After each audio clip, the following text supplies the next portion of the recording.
today's video, gagawa tayo ng charcuterie board or grazing platter. Please don't forget to like, subscribe, and click the bell button. Keep on watching!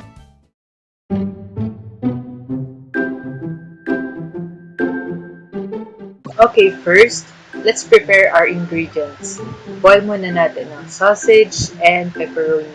You can also use salami if gusto nyo. Mag-mix and press din tayo para ilalagay na lang natin sila sa ating board at mas madali sa atin makagawa ng pattern.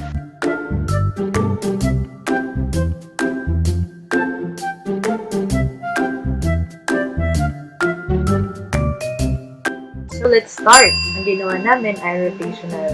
Inuna namin ang meat, crackers, cheese, fruits, then rotate lang ulit hanggang sa ma-occupy natin ang space ng ating board. Pero syempre, ayusin lang natin ang pagkakalagay para malinis tignan at classy.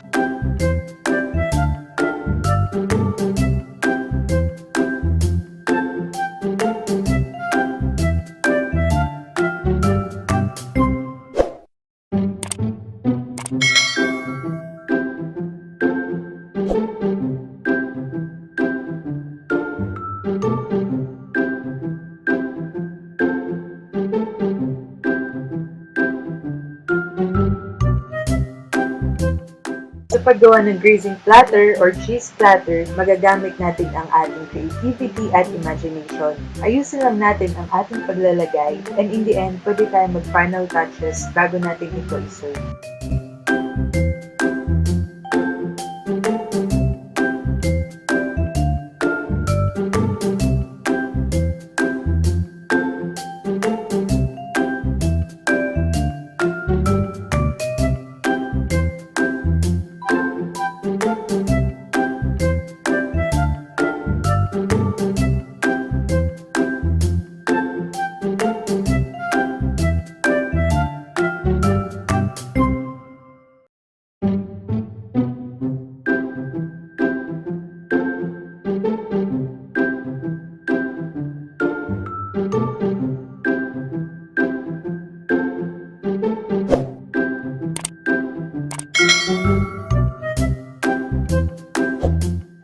Sa halagang 600 pesos, makakagawa na kayo ng cheese platter or grazing platter. Gawin natin ito ngayong holiday or habang nanonood ng movies with our friends or family.